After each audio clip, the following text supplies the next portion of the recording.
बोलिए सदगुरुदेव की साहेब। देह धरे का दंड है, भुगतत है सब कोई। देह धरे का दंड है, भुगतत है सब कोई। ज्ञानी भुगतत ज्ञान से, मूर्ख भुगतत रोए। एक सर्वांगीण और सर्वरूप से एक क्वेश्चन है। ये प्रश्न मुझसे भी कई लोगों ने कई बार पूछा है। यही राम जी भी पूछ रहे हैं गुरु से। आत्मा अनादि और अनंत है, चेतन रूप है, सर्वव्यापी। मैंने इस बात को कई बार प्रमाण दिया है कि वर्तमान में आपकी आत्मा कहाँ है। वर्तमान में हमारी आत्मा पूरे ब्रह्मांड का अनुभव कर रही है। जो आप आंखों से देख रहे हैं ये भी आत्मा है। आप जो कानों से सुन रहे हैं ये भी आत्मा की शक्ति है। शरीर तो एक मिट्टी का ढेला है। हम शरीर से जितने भी कार्य कर रहे हैं ये सब आत्मा की शक्ति है। आगे पूछ रहे इसमें जब चित्त का आविर्भाव हुआ तब जगत की उत्पत्ति हुई। चित्त, अब यहां साहब क्या कह रहे हैं? कहत कबीर सुनो भाई साधो। कहत कबीर सुनो भाई साधो, जगत बना है मन से। इसकी पूर्णा से ही जगत अनुभव हो रहा है। अब एक चीज का ध्यान रखना, जो आत्मनिष्ठ हो जाता है शरीर में रहते हुए भी विधेय हो जाता है। अगर आप मेरी अध्यात्म यात्रा के विषय में पढ़ेंगे तो वहां आपको ये चीज मिलेगी। इसलिए वो देह में विधेय दर से कहा, हे राम, इस प्रकार से आत्मा जब संकल्प विकल्प से रहित होकर के अपने स्वरूप में स्थित होती है तो शरीर में रहते हुए भी वो नहीं होता है। जगत तो तुम्हारे मन की कल्पना का कारण है। इसे साहब दूसरे शब्दों में कैसे कह रहे हैं? कहत कबीर सुनो भाई साधो, जगत बना है मन से।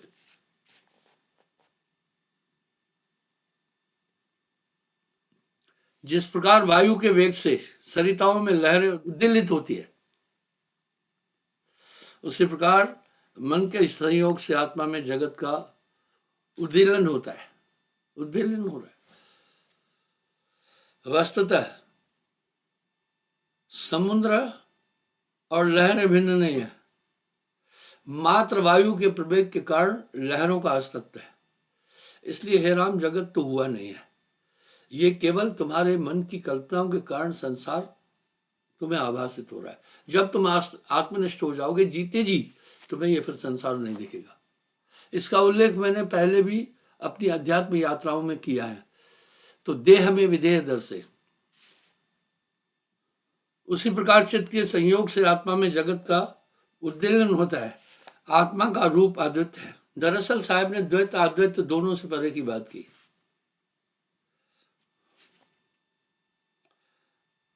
उसमें उसी प्रकार अपने आप ही चित्त की कला का उदय होता है, जिस प्रकार अपने आप ही वायु में स्पंदन होता है। ये जगत है ही मन। वायु के स्पंदन और निस्पंदन दो रूप होते हैं, जिसमें सब जब स्पंदन होता है तब तो वायु का होना प्रतीत होता है, और जब वह निस्पंदन होता है तब उसे कोई नहीं जान सकता है। वायु तो सर्वत्र चल रही है, हमेशा है, लेकिन जब वेग होता है तो स्पंदन का अनुभव होता है, लगती है। जब वेगहीन हो जाती है तो फिर उस समय स्पंदन नहीं लगता। इस तरह चित्त की वृत्तियां, मन की वृत्तियां शांत होने के बाद मन का स्पंदन ही खत्म हो जाता है। इसलिए जितनी भी कल्पनाएं उठ रही यही मन है, और ये पूरे शरीर की प्रक्रिया मन है। संतो तन खोजे मन पाया। वाह, तन ही मन है, इंद्रिया मन है।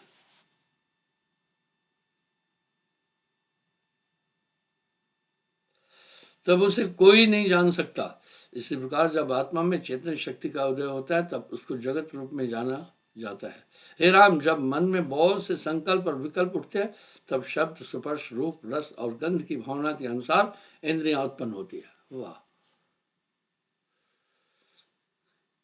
अगर आप वशिष्ठ जी का पूरा मंथन करेंगे तब भी साहब मिलेंगे।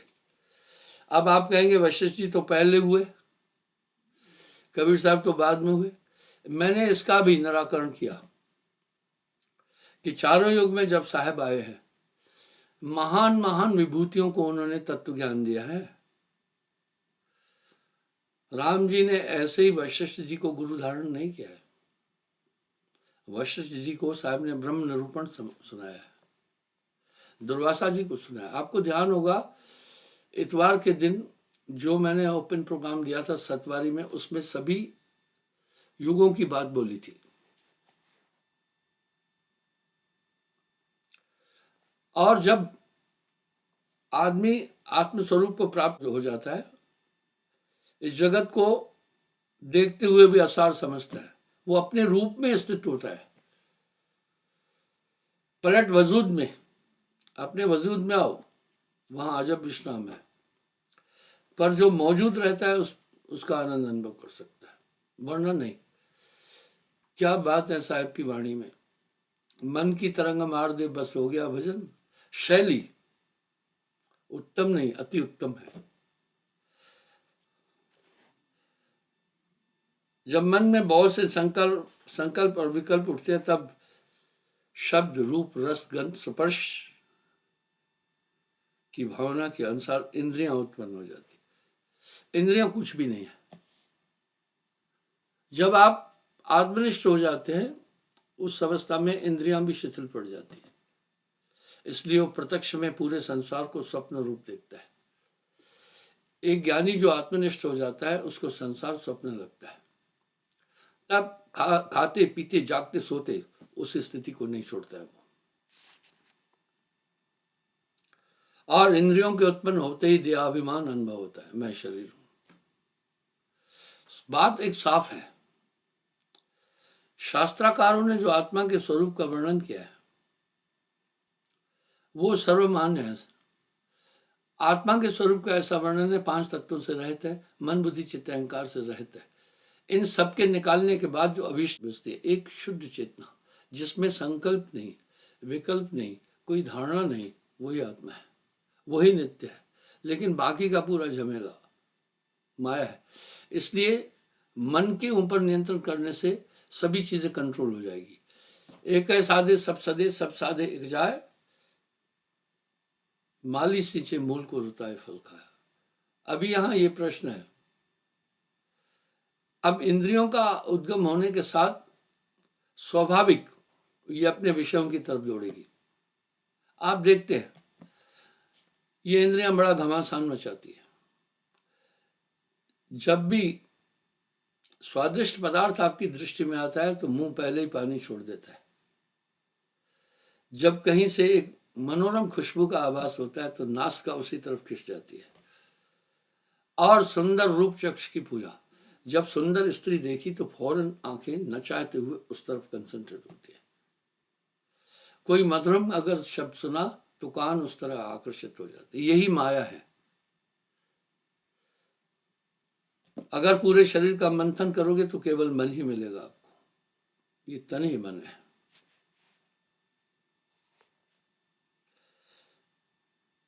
हे राम, जब मन में बहुत से संकल्प विकल्प उठते हैं तब शब्द रूप रस गंध स्पर्श की भावना के अनुसार इंद्रियां उत्पन्न हो जाती है। वास्तविकता इंद्रियों का कोई अस्तित्व नहीं है, पर न होते भी आकर्षित करते। अब माया, मारण मरण सम्मोहन उच्चाटन वशीकरण सब इसमें समाहित है। आप जब भी किसी की तरफ आकर्षित होते हैं, सुंदर स्त्री की तरफ, आपको पता है जैसे पुरुष में मलमूत्र के द्वार हैं वैसा ही नारी में भी है। उसमें आकर्षण यथार्थ में कुछ भी नहीं है। ये तो एक आकर्षण मन का उत्पन्न हुआ तब वो प्रेय लग गई, अन्यथा कुछ भी नहीं है। इसका मतलब है पूरी आसक्ति शरीर धारण करने के साथ उत्पन्न हो जाती है। और मन और माया एक दूसरे के पूरे सहयोगी और सहायक है। इसलिए इससे बड़े बड़े धुरंधर, बड़े बड़े तपस्वी नहीं निकल पाए। जब एक अध्यात्म शक्ति प्रेषित करता है गुरु, ये पूरा खेला ऑटोमेटिक समझ में आ जाएगा। जो आदमी निद्रावस्था में आंखों पर एक ऐसा कपाट पड़ जाता है कि वो 10-10 घंटे सोता है, एक बार भी आंख नहीं उठी। आंख को कौन कपाट डाल दिया? निद्रा एक अर्ध मूर्छावस्था है। इस तरह जो जागृत अवस्था है ये भी एक धोखा है। जागृत अवस्था का भी कोई अस्तित्व नहीं। आत्मा की चेतना और माया की प्रक्रिया के कारण ही जागृत अवस्था है, और जागृत अवस्था में हम जो कुछ भी देख रहे हैं वो भी स्वप्न है। तुरियातीत ताहे के पारा, विनती करे दास तुम्हारा। अनेकों बार मैंने इन अवस्थाओं का उल्लेख किया है।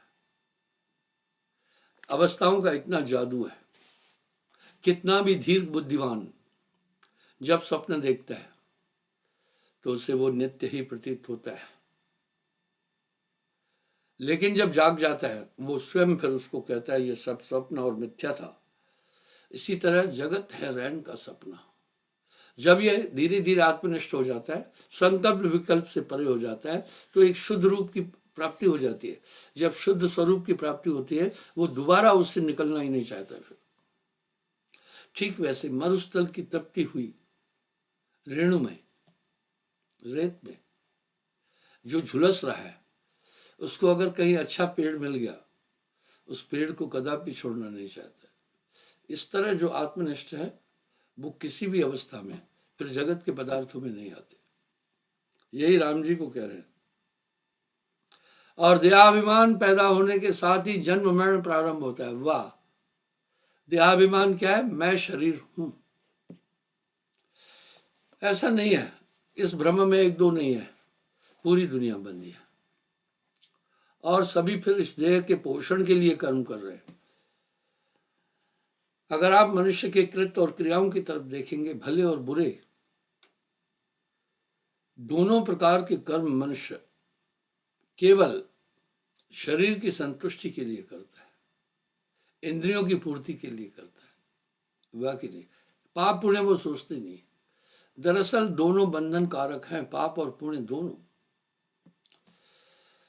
पाप पुण्य दोनों बेड़ी, एक लोहा एक कंचन की। पाप कर्मों को करने का निर्देश भी मन द्वारा होता है, शुभ कर्मों का भी। यह संसार काल है राजा, यहां कर्म का जाल पसारा है, इसलिए पाप पुण्य दोनों में उलझा देता है इंसान मनुष्य को। ये पूरा मानना है। क्या बात है साहब की वाणी में। पाप पुण्य यह दोनों बेड़ी, पाप पुण्य यह दोनों बेड़ी, एक लोहा एक कंचन के। चाहे सोने की हथकड़ी है चाहे लोहे की, वो बंधा है। इसलिए शुभ अशुभ दोनों प्रकार के कर्म बंधन कारक है।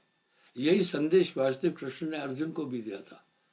इसलिए तुम निष्काम भाव से कर्म कर। क्रिया तो करना है शरीर धारण करने पर निष्काम भाव से शुभ कर्म करके फल की इच्छा को त्याग दो।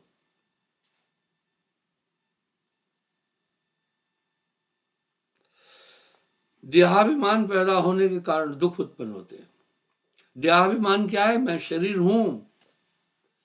इससे फिर भय उत्पन्न होता है, जन्म मरण का प्रश्न उत्पन्न होता है। शरीर एक ऐसी अवस्था को प्राप्त करता है, बहुत कमजोर अवस्था में चला जाता है, तब ये दुखी होता है। निस्संदेह हमारी आत्मा जन्म मरण से रहता है और वो जीर्ण शीर्ण कभी भी नहीं होती है। ये शरीर की अवस्था है। हर शरीरधारी एक सजा भोग रहा है। हर शरीरधारी, देह धारण करना सबसे बड़ी सजा है। देह धरे का दंड है, भुगतते हैं सबको। अब कुछ लोग शारीरिक दुखों के कारण आत्महत्या करते हैं, वो बेवकूफ है। उसी दुख में वो 1000 वर्ष तक तड़पते रहेंगे। क्यों? आपको ध्यान होगा 6 शरीरों का मैंने उल्लेख किया है। मरने के बाद वो आत्मगति को प्राप्त नहीं करता है आत्महत्या करने वाला। ये तो कायरता है। वो एक ऐसे सूक्ष्म शरीर को धारण करता है, इसलिए वो चारों तरफ भटकता रहता है। लोगों से कहता हूं, अगर आपको भयंकर रोग भी है, पहले तो नाम से कट जाएंगे।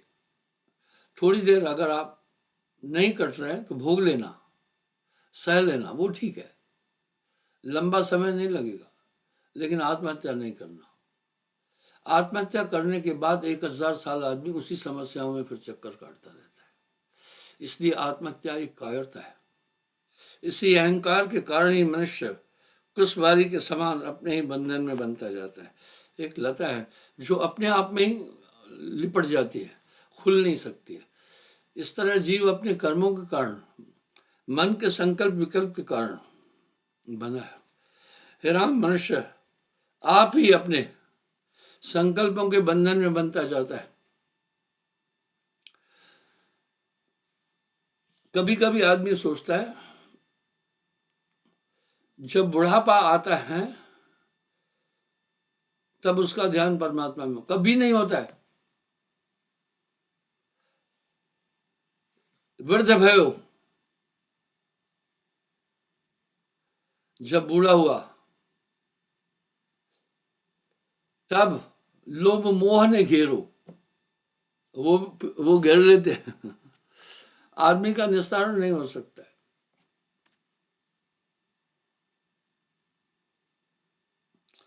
इसी तरह जंजीर में बंधे हुए संघ की तरह दुख को प्राप्त हो जाए। जीव का संकल्प एक ही है, किंतु भावना के अनुसार उसे एक ही, उसे कहीं मन, कहीं बुद्धि, कहीं अहंकार, कहीं ज्ञान, कहीं प्रकृति, कहीं कर्म, कहीं विद्या, कहीं अविद्या और इच्छा के नाम से पुकारते हैं। कहत कबीर, सुनो भाई साधु, जगत बना है मन से। ओवरऑल आप सबकी वाणी का अगर मंथन करेंगे तो सदगुरु कबीर साहब निकल आएंगे। यह केवल नामों से ही भेद है, स्वरूप में नहीं। जीव को नष्ट करने के लिए जन्म और मरण की भावना का ही पर्याप्त है। भोगों को विष के समान जानकर उनका त्याग करना ही श्रेष्ठ कर है। जो मनुष्य संसार सागर में निमग्न है और उद्धार का उपयोग नहीं करता, वह बड़ा अज्ञानी है। कहे कबीर, मैं किस किस को समझाऊं। कहे कबीर, मैं किस किस को समझाऊं। सब जग अंधा, सबको लगल बा पिटवा का धंधा। इसलिए आप थोड़ा सा ध्यान देना, सभी तो उलझे हुए, एक दो ही होता है समझाऊं। और मनुष्य इस संसार सागर में निमग्न है और उद्धार का उपाय ही नहीं करता, वह अज्ञानी है।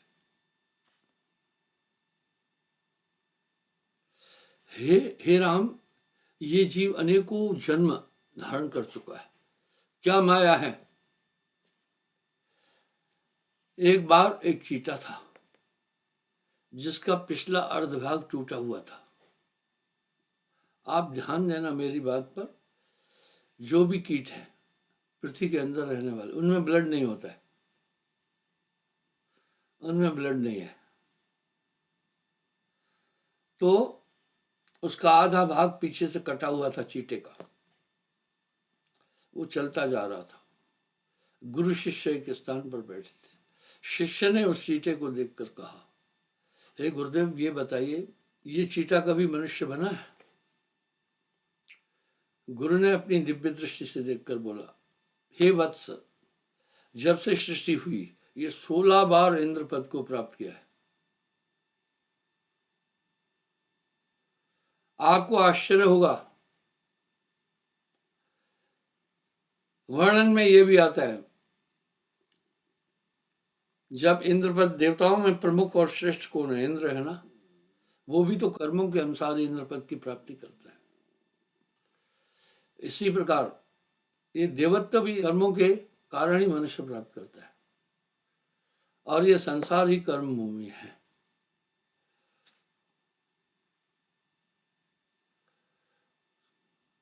इसलिए जीव अगणित,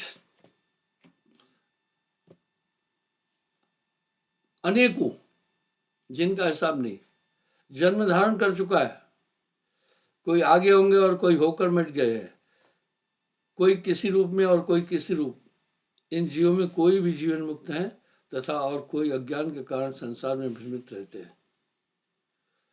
सब जीव इसी प्रकार अपने अपनी अपनी वासना से बंधे हुए हैं, भ्रमित रहते हैं। जिन्होंने अपने आत्म रूप को भुला दिया है वही वासना रूपी कर्मों को किया करते हैं। क्या बात है, कर्मों की क्रिया करते हैं और उन्हीं के अनुसार फलोपभोग करते हैं। जगत में नाना प्रकार और रंग को धारण किए हुए सब जीव भ्रमित है। कोई पशु योनि में है, कोई वृक्ष योनि में है। अब देखो, ज्योति चंद्र बसु ने ये सिद्ध किया पेड़ों में जीवन है और उन्हें नोबेल पुरस्कार मिला। अरे ये तो हजारों साल पहले कहा जा रहा है हमारे धर्मशास्त्रों में, वृक्षों में भी जीव है, आत्मा है। ये तो हजारों साल पहले से कहा जा रहा है। अब आपको मैं उदाहरण देता हूं थोड़ा। आपने कई सीरियल देखे हैं, महाभारत, रामायण और अन्य, उसमें आप देखते हैं दिव्यास्त्रों का प्रयोग होता है। अग्निबाण, अभी ये मनुष्य पहुंचा है अग्निबाण तक। आप देखें, अब मिसाइल जो अभी निकाली है, वो मिसाइल, उसमें कोई बारूद नहीं है, उसमें सिस्टम है। वो मिसाइल सौर मंडल से पूरी हीट को अपने में रिसीव करती है और बड़ी फास्ट जाकर टारगेट को डिस्ट्रैक्ट कर देती है। इस तरह किसी के विलक्षण आकार हैं तो कोई मनोहर रूप है। ये सब समुद्र में तरंग के समान आत्मा में उपजते और उसी में लीन हो जाते हैं। अब एक बड़ा मार्मिक सवाल राम जी पूछ रहे हैं। हे प्रभु, इस जीव को अस्थि मांस से पूर्ण देह रूपी पिंजरा किस प्रकार प्राप्त हुआ? कितने यूनिक प्रश्न है। इस आत्मा को ये कैसे प्राप्त हुआ, ये शरीर? महर्षि वशिष्ठ बोले, हे राम, मैंने अनेक बार तुमसे कहा, फिर भी तुम जागृत क्यों नहीं हुए हो? देखिए वर्डिंग, मैंने कितनी बार तुमसे कहा है कि ये शरीर केवल आभास रूप है, सब भ्रम है। हाँ, अब साहब क्या कह रहे हैं? पिंड और ब्रह्मांड स्वप्न, जीव और ब्रह्म स्वप्न, पिंड के बीच आकार जो है सब स्वप्न रूप है। गुरु शिष्य बोध स्वप्न। आगे क्या कह रहे हैं? ये सब संपूर्ण विश्व स्वप्न है। मैंने ये शब्द भी उल्लेखित कई बार किया है, बड़ा रमणीक शब्द है ये साहब का। यहां प्रसंग उठा तो फिर मुझे इसका हवाला देना पड़ा। अर्थात जो कुछ आपको नजर आ रहा है सब स्वप्न है। वेद भी तो इसकी पुष्टि कर रहा है ना। जेते दृश्यम तेते अनित्यम, जेते आदृश्यम तेते नित्यम। मैंने कई बार एक बात कही है, यहां मैं दिखाऊंगा वो शब्द, कि जितनी दिव्य विभूतियां हुई, लोग सोचते ये सरगुण उपासक थे। नहीं, पहले सरगुण उपासक थे, बाद में ये अध्यात्मनिष्ठ हुए। मैं मीराबाई का उदाहरण देता हूं। मीरा मन मानी सूरत सैल आसमानी। सैल कहते सफर का, मैंने आकाश के सफर किए। जब जब सूरत लगे वह घर की, पल पल नैनन पानी, जो ये पीर तीर सम सालत कसक कसक कसकानी। रात दिवस में नींद न आवे, भावत अन्न पानी, ऐसी पीर विरह तन भीतर, जागत रैन बिहानी। ऐसा वेद मिले कोई भेदी, देश विदेश पिछाणी, तासे पीर कहूँ या तन की, फिर नहीं भरमो खानी। खोजत फिरो भेदवा घर का, कहूँ न करत बखानी। रविदास संत मिले मैं सतगुरु, दीन सूरत सहदानी। देखिए क्या कह रहे हैं, दीन सूरत सहदानी। अगर सूरत सहदानी शब्द का आप देखेंगे तो ये कबीर साहब का उल्लेखित शब्द है। मैं मिली जाए पाए पिया अपना, तब मोरी पीर बुझानी, मेरा खाक खलक सर डाली, मैं अपनी राह पहचानी। सूर जी देखिए क्या कह रहे हैं, मुरली धुन गाजा सूर सूरत ससाजा, निरखत कबल नैन न मुँह पर शब्द अनाद भर, सुन धुन मैल मुकुर मन मांझा, पाया अमीर झांझा, सूरत संत सोच सत्काजा, लख लख शत समाजा। घट घट कुंज पुंज चैन छाजा, पिंड ब्रह्मांड विराजा, फोड़ आकाश अनल पश भाजा, उलट के आप समाना। कह रहे हैं मेरी आत्मा बॉडी से निकल करके उधर गई, ऐसे सुरत निरत ने अक्षर कोटि कृष्ण तह लाजा। हाँ, वो कह रहे हैं वहां कोटि कृष्ण तह लाजा। अपने इष्ट को कभी भी कोई छोटा नहीं बोलते। सतगुरु गगन गली कर पाया, सिंध में बिंद समाया। तो बंधु, मेरा यहाँ कहने का ये भाव है कि हम कभी कभी उन संतों के प्रति जो है ना, ऐसा ही धारणा बनाए हुए हैं कि वो केवल सरगुण उपासक थे। नहीं, वो सरगुण उपासक नहीं थे, पहले थे, बाद में वो संत लोग अपनी स्थिति को प्राप्त हुए। इस तरह जगत में जितनी भी विभूतियां हुई है, अंतोगत्वा साहब की शरणी आए। आपको मेरी बात बचकानी लग रही होगी, मैं एक शब्द और बताता हूं। जाते भयो अंड स्वरूप बसे अंडमाए। कर्ता का स्वरूप नहीं, अंड को स्वरूप है। नाद बिंदु योग स्वप्न, ये भी स्वप्न है। जीव ईश भोग स्वप्न, स्वप्न है। भूमि अवतार निराकार स्वप्न रूप है। हाँ, निराकार भी स्वप्न रूप है। पाप पुण्य करे स्वप्न, वेद और वेदांत स्वप्न, सब स्वप्न। जगत है रहन का सपना। वाचा और अवाचा स्वप्न, ये भी स्वप्न है। चंद्र सूर्य भास स्वप्न, पंच में प्रपंच स्वप्न। स्वर्ग नरक बीच वास करे, सोई स्वप्न रूप है। मैं उदाहरण दे रहा हूं, सब कुछ तो इस काया के अंदर है। जब ध्यान करने वाले का कंसंट्रेशन पूरी बाईं तरफ चला जाता है, स्वर्ग वहां नरक लोग है। मेरी बात आपको अटपटी लगेगी शायद, मैं वहां चला गया दिव्य शरीर से। नरक में मैं देखा यमदूत मुगरे मार रहे थे अपराधियों को। तो मुझे क्या दिख रहा था? वो सब चिल्ला रहे थे। मुझे दिख रहा था ये तो परछाई पर जैसे हमला ऐसा है, पर वो यथार्थ मान रहे थे। यही है अवस्थाएं। स्वर्ग नरक भास स्वप्न, ये भी स्वप्न है। ओहंग और सोहंग स्वप्न, पिंड और ब्रह्मांड स्वप्न। अब यहां साहब एक बात बोलकर चौंका रहे हैं, आत्मा परमात्मा स्वप्न है, रूप सो अनूप है।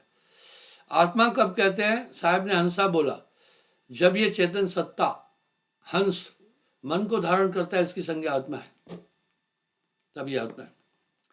जैसे शीत को धारण करके जल बर्फ बन जाता है, उसकी संज्ञा बर्फ है। इसलिए साहब ने हमेशा हंसा करके संबोधित किया है, चल हंसा सतलोक। परमात्मा निरंजन का नाम है, वो भी स्वप्न है। जरा मृत्यु काल स्वप्न, गुरु और शिष्य बोध स्वप्न, ये भी स्वप्न अवस्था है। अक्षर ने अक्षर आत्म स्वप्न रूप है। कहत कबीर सुन गोरख वचन मम, ये गोरखनाथ से बोल रहे हैं साहब। स्वप्न से परे सत्य, सत्य रूप भूप है। सोई सत्य नाम सत्यलोक बीच भाषा करे, नहीं आवे नहीं जाए, सोई सत्य रूप है। तो इस तरह से बंधुओं, केवल ज्ञान कबीर का बड़े जन जाना। हम आप सब ने एक छवि बनाई है कबीर साहब की, कि पढ़ा है ना, इसको भ्रमित किया गया लोगों को। एक जुला था, पढ़ा लिखा नहीं था, ऐसे ही तो पढ़ा है। और बदस्तूर शिक्षण में पाठ्यक्रम पुस्तकों में इसको रखा गया। एक साजिश थी, वो एक बहुत महान विभूति थी। इसका प्रमाण तो एक ही मिल रहा है, 625 साल पहले कितनी छुआछूत थी। काशी के नरेश वीर सिंह बघेल साहब के शिष्य हुए।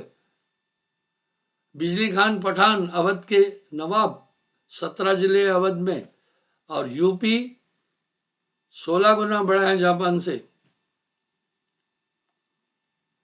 यूपी जापान से 16 गुना बड़ा है। अवध के 16 जिले, उसका नवाब बिजली खान पठान कबीर साहब का शिष्य था। काशी का सबसे बड़ा विद्वान सर्वानंद उनका शिष्य था।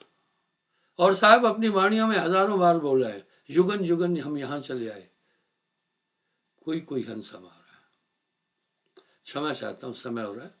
कल मेरा प्रोग्राम भोपाल भी है, तो संगत से प्रार्थना वहां आए। और 29 का प्रोग्राम मेरा दिल्ली भी है। बोलिए सदगुरुदेव की जय। साहिब।